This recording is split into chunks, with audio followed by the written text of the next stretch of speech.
Hola oyentes de Radio Sefarad, es un gusto volver a contar con Pablo Dreisig para su sección Atenas y Jerusalén, tensiones filosóficas. ¿Qué tal, Pablo? ¿Qué tal, Jorge? ¿Cómo estás? Bueno, como siempre en esta sección lo que hacemos de alguna manera es comparar visiones distintas, visiones desde la filosofía de distintos fenómenos. En este caso, el llamado. Pero nos lo vas a explicar mejor, ¿no? Sí.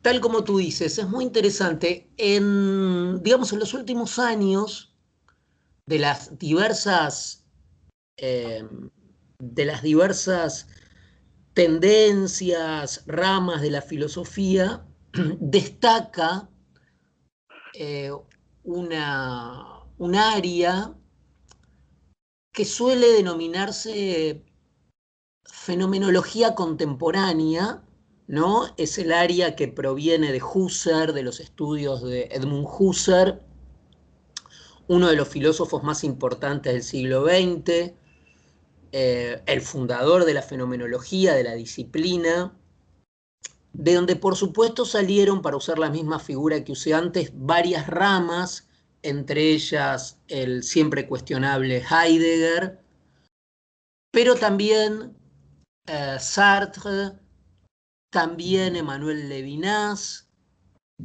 también Patočka, un filósofo muy importante checo que murió luego de un interrogatorio del gobierno stalinista, creo que formaba parte del grupo de los 77, el propio Derrida, es decir, todos ellos salen de Merleau-Ponty, bueno, varios. Todos ellos pertenecen al mismo tiempo a lo que se denomina la filosofía continental, la rama continental de la filosofía, que es la filosofía europea, entendida europea como el continente, ¿no? No como la filosofía o el área sajona o insular, ¿no? Que en filosofía también suele ser llamada analítica y que cubre el mundo anglosajón, insular, Gran Bretaña y Estados Unidos. Y luego está la otra, esta división geopolítica de la filosofía, está la filosofía continental, francesa, alemana. Hay muchas bromas respecto a que la filosofía francesa es una traducción de la filosofía alemana, entonces se dice que Althusser es una traducción de Karl Marx, que Foucault es una traducción francesa de Nietzsche y que Lacan es una traducción francesa de Freud. Bueno, en este marco, en este panorama geopolítico, que alguna vez sería muy interesante seguirlo, pero digamos que en esta área continental y dentro de la filosofía continental, la filosofía fenomenológica, ha aparecido en los últimos tiempos un dominio, una esfera, un campo de estudios en los que ha destacado un filósofo contemporáneo que vive, por supuesto, y publica sus libros y enseña en la Sorbonne, que se llama Jacques-Luc Marion. Jacques-Luc Marion es un autor muy destacado, muy importante, quizás sea uno de los herederos vivos más importantes de esta tradición fenomenológica. Y es interesante porque es un pensador, es un fenomenólogo, pero al mismo tiempo es un pensador cristiano. Cuando digo un pensador cristiano, digo que no es simplemente que es cristiano, no es un cristiano que es filósofo, sino que es un filósofo cristiano. Quiere decir que incorpora elementos del cristianismo a su filosofía, pero al mismo tiempo no es un teólogo y al mismo tiempo no es un pensador religioso, sino que incorpora categorías que provienen de la teología y las explota de manera muy interesante para darles una densidad filosófica. Marion, precisamente, en su filosofía ha hecho hincapié en la idea de llamado, la idea de llamado. Y incorpora la idea de llamado, de ser llamado, en el sentido que nosotros decimos que somos convocados, que somos citados a una cita, a un trabajo, que se nos requiere, que se nos llama, se nos requiere para alguna tarea. Es decir, generalmente también tiene una inflexión en voz pasiva, no somos llamados. Y por supuesto ya cuando uno dice somos llamados, soy llamado,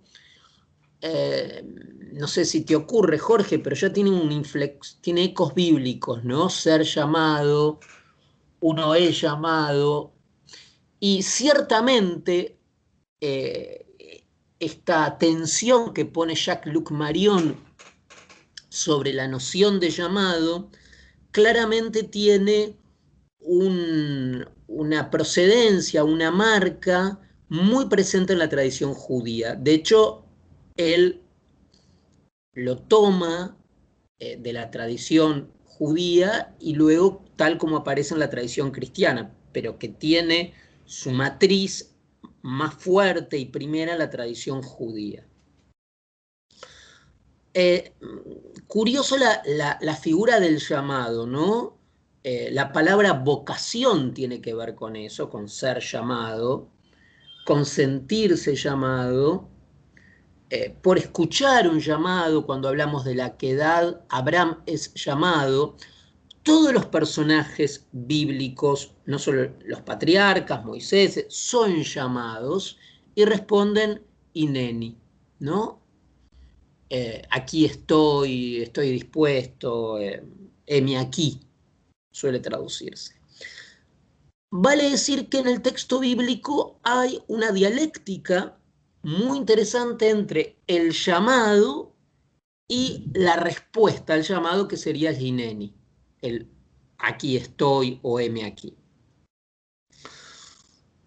Como nuestra sección se llama Atenas y Jerusalén, es interesante ver cómo también en la tradición griega hubo una atención particular para esta forma gramatical, pero también espiritual y ética, que es el llamado. Kalein. Kalein es el verbo en infinitivo de llamar, convocar, en griego. Kletos, llamado. Klesis, llamamiento, y la propia palabra iglesia, eclesia, proviene de la raíz de llamado. Llamado a salir puede ser traducida. La palabra es una de las más utilizadas en la Torá, en el Tanaj, Génesis 3:9, llamará. En los profetas, Jeremías, clama a mí y te responderé. Acá está esta dialéctica entre el llamado y la respuesta, Jeremías 1:15. Ahora, más allá de esta cuestión un poco etimológica, ¿cuál es la profundidad del llamado? La profundidad del llamado es estar atento al llamado del otro. El llamado del otro es un requerimiento, ¿no? Tú hoy me llamaste, estamos vía Skype, y yo fui requerido por ti. Es decir, que el llamado es un lazo social y interpela, podríamos hablar también de interpelación, de convocatoria, en mi responsabilidad. O sea, tú me llamaste hoy y yo estuve aquí. Hineni, yo estuve. Es decir, la estructura del llamado es una estructura ética. En realidad, Marion incluso toma esta figura, explota esta figura tan interesante a partir de Emmanuel Levinas. Emmanuel Levinas, ya centrándose más en la tradición de los textos judíos, del Tanaj, de la Biblia, de la Torá, es el primero, antes de Marion, en que repara en la importancia, no en la importancia, en la riqueza de esta categoría. para dar cuenta de muchos fenómenos de la intersubjetividad y de la ética. Es decir, mi disponibilidad ante el llamado, diría yo, mi disponibilidad ante el llamado. Pero acá hay una cuestión entre Levinas y Jacques-Luc Marion. De hecho, las obras completas que se están publicando poco a poco de Levinas en Francia, obras completas desde los textos de juventud hasta los actuales, está curada por Marion, está a cargo de Marion. Es un equipo de filósofos muy importantes que están llevando esto a cabo. Creo que ya se han publicado por lo menos los 3 primeros tomos. O sea que había una relación muy importante y un reconocimiento de Marion hacia Levinas. Ahora, hay un matiz que es interesante. Mientras que Marion pone todo el peso en el llamado, incluso Marion ve la estructura del llamado en Heidegger, porque existe la estructura del llamado en el propio Heidegger. Levinas no va tanto hacia el llamado, la luz no la pone tanto sobre el llamado, sino en mi respuesta al llamado. O sea, lo que funge, lo importante es no tanto el llamado, sino mi actitud frente al llamado. El llamado puede ser rechazado, puede ser indiferente, o puedo atender al llamado. Pero hay algo todavía más interesante, en mi opinión. Levinas, en un giro maestro de los que tiene, ¿no? Porque tiene algunas figuras que son sorprendentemente geniales, tiene una que es que hay una inversión diacrónica, ahora lo voy a explicar, entre el llamado y la respuesta. Y dice algo que es sorprendente, pero muy interesante, que es que la respuesta es anterior al llamado. El INENI es anterior al llamado.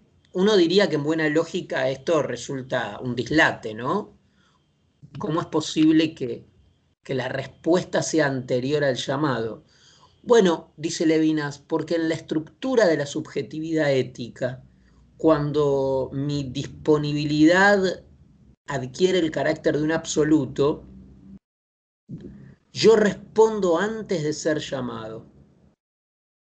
Es tan hiperbólica mi disponibilidad que antes de ser llamado yo estoy respondiendo. Parece lógicamente, como decía, un dislate, pero hay que pensarla desde una lógica diferente. Primero hicieron y después escucharon, ¿no? Esas fórmulas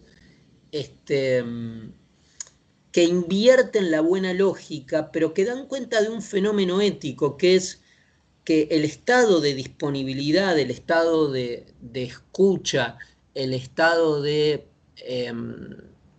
estar pronto frente a la demanda y el requerimiento de los otros, lleva a esta figura tan hermosa que es que la respuesta es anterior al llamado. Una idea que sería muy interesante pensarla, esto de la acción antes de la escucha, que invierte a Atenas, que parece ir contra Atenas, contra la buena lógica, pero es una de las maravillas también de Jerusalén. Sin duda es una visión, un punto de vista original y llamativo, valga la redundancia, sí, con la misma palabra, ¿no? El que la respuesta sea anterior a la llamada.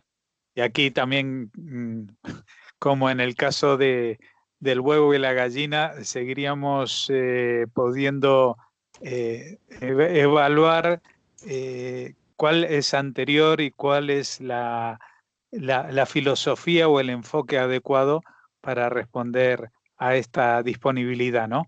Pero creo que en el fondo sí que hay que tener los oídos abiertos para poder escuchar el mensaje. Es decir, el mensaje puede estar ahí sonando, pero si nadie le presta atención, como aquella figura zen del árbol que se quiebra en medio de un bosque. Si no hay nadie para escucharlo, pues no existe.